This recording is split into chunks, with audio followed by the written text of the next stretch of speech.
चलता हो, परमेश्वर की आत्मा बात करेगा।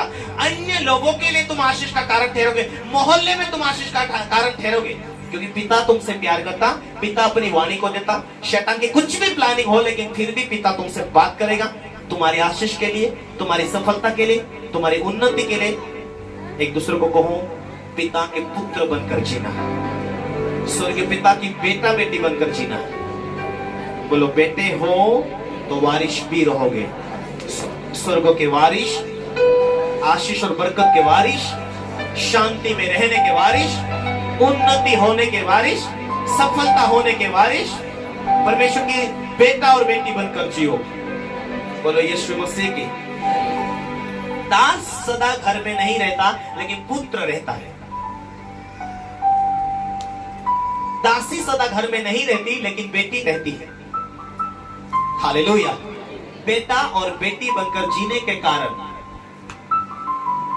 हम स्वर्गों के नागरिक कहलाएंगे, लेकिन स्वर्गों के वारिश भी है। स्वर्गों के आशीष जो परमेश्वर हमें देना चाहता है वो देगा, उसकी टाइम में हमारी बढ़ोतरी होगी। आज कितनी भी परीक्षा शैतान डाले, लेकिन वचन को घोषणा करना, ऐसा कभी नहीं वो काम करेगा। कल तू निराश हुआ हो तो परसों या आगे कभी भी कुछ बीज बोने के लिए आएगा। कल तू गुस्सा किया हो, उसे माफी नहीं मांगा, शैतान के वेदिकाधिकार को नहीं तोड़ा, तो फिर वो डबल गुस्सा देने के लिए आएगा, डबल तुझे नियंत्रण करने के लिए आएगा, अधिक गुस्से में ले जाए, अधिक पापों में ले जाए। हालेलुया। काल गाली देकर भूल गया हो, लेकिन परसों तुझे ज्यादा गाली दिलवाएगा। वो एक पापों के कारण तुझे नियंत्रित करके तेरे आने वाली ब्लेसिंग, बरकत को रोकेगा, और पाप के कारण बीमारी लेकर आएगा। पाप के कारण तुझे तेरी उम्र को कम करेगा, तेरी आयु में वो मिस्टेक करेगा, तेरे घर में शांति को बिगाड़ना चाहेगा। इसीलिए अपने गुस्से के ऊपर नियंत्रण करके प्रभु की उपस्थिति में जाना। प्रार्थना की कमियां हो रही तो प्रार्थना में बने रहना, अपना समय परमेश्वर को देना। जब आप प्रार्थना में बैठोगे, शारीरिक स्वभाव बाहर आएगा और आत्मिक स्वभाव अंदर जाएगा। जब जब आत्मा में मजबूत होंगे तो शारीरिक स्वभाव के तुम नियंत्रण करोगे। यदि तुम शरीर तुम्हारा नियंत्रण कर रहा तो प्रार्थना में मन नहीं लगेगा, घूमने के लिए बंद करेगा। इसके घर बैठो, उसके घर बैठो, यहां टीवी देखो, वहां मोबाइल देखो, तो समझ जाओ कि आपका शरीर आत्मा के ऊपर नियंत्रण कर लिया। शरीर जीत रहा है, आत्मा हार रही है। शरीर जीत रहा है, आत्मा हार रही है। आत्मा हार रही है, निराशा जरूर डालेगा, दुख जरूर देगा, वो बीमारी जरूर देगा। हाँ, मोहल्ले में बुखार चल रहा, इसलिए हमारे घर में भी बुखार, मोहल्ले में यह समस्या चल रही, इसलिए हमारे परिवार में भी समस्या चल रही है। तो विश्वासी और अविश्वासी में क्या फर्क दिख रहा? प्रभु की बेटी, परमेश्वर की संतान और शरीर की संतान में क्या फर्क दिख रहा? तुम बुलाए गए, तुम चुने गए, तुम प्रभु की प्रजा, खुदा की आत्मा तुम में वास करती। यदि खुदा की आत्मा तुम में वास करती हो तो जाकर 2 टाइम तो प्रार्थना करेगा। तो खुदा की बेटा बेटी हो तो अपना भेंट, अपना 10वां भाग तो देगा तू।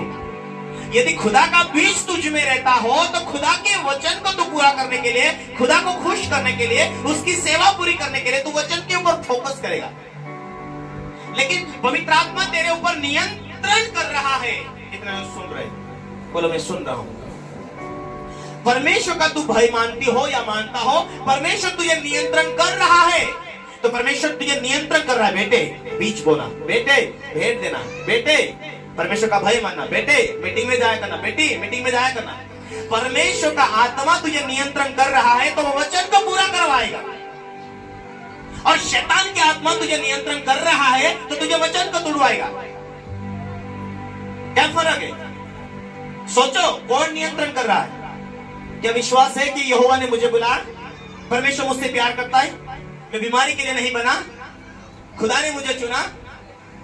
कौन सी आत्मा नियंत्रण कर रही कलीसिया को? परमेश्वर का आत्मा नियंत्रण कर रहा है तो वो वचन को पूरा करवाएगा। मैं स्वर्गों की सोच रखूं, स्वर्गों की योजना में प्रवेश हो चुका हूं। मुझे परमेश्वर का आत्मा नियंत्रण कर रहा है, मुझे वचन को पूरा करना है। वो मनुष्य बनकर आया, वो परमेश्वर का पुत्र होने पर भी उसने आहे भर भर कर आंसू के साथ प्रार्थना किया, उसने आज्ञा मानी, परमेश्वर का पुत्र बनकर आया, मनुष्य का रूप धारण करके आया, लेकिन उसने रो रो कर प्रार्थना किया, सारी रात भर उसने प्रार्थना किया, प्रार्थना में जीवन बिताया। वो पुत्र होने पर भी दुख उठा उठा कर आज्ञा मानना सीखा। तू भी यदि पुत्री है, तू भी यदि पुत्र है तो आज्ञा मान, क्योंकि तू आज्ञा मानकर पुत्र और पुत्री बनेगी तो तू अपने बाप के राज्य में प्रवेश होगा और होगी, क्योंकि बलपूर्वक बढ़ना होगा। इसीलिए वचन कहता है, हे प्रभु कहने वाले सब स्वर्ग राज्य में नहीं जाएगा, लेकिन वही जाएंगे जो पिता की इच्छा पूरी करता हो, पिता की इच्छा पर चलता हो। शैतान वचन को तोड़ मुरवाड़ कर बुरी भावना, प्रभु के दास के खिलाफ में सोच देना, प्रभु के दास के खिलाफ में बुलवाना, अपने हिसाब से जीना, क्योंकि मन के अंदर घमंड है तो वो वचन को नहीं महत्व देंगे। अपने हिसाब से स्वर्ग में पहुंचना चाहते हो तो बीड़ी भी पियो, दारू भी खाओ, गुटखा भी खाओ, फिर उम्मीद रखो परमेश्वर बरकत देगा, फिर उम्मीद रखो एक दिन हम स्वर्ग जाएंगे। शैतान के लिए नरक बनाया गया, लेकिन शैतान जो उसकी इच्छा पर चलते उनको लेके जाता है। बाइबल में हम देखते हैं ना, परमेश्वर धर्मियों को लेके जाता है। शैतान के लिए नरक बनाया गया है, लेकिन अपने स्वभाव में जीने वालों के वो लेने के लिए आते।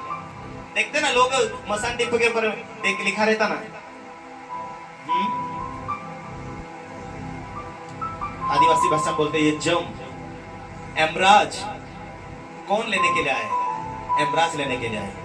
एमराज कौन है? शैतान का सरदार, शैतान का मुखिया। धर्मी लोगों को स्वर्गों के दूत लेने के लिए आएंगे, वचन कहता है। हालेलुया।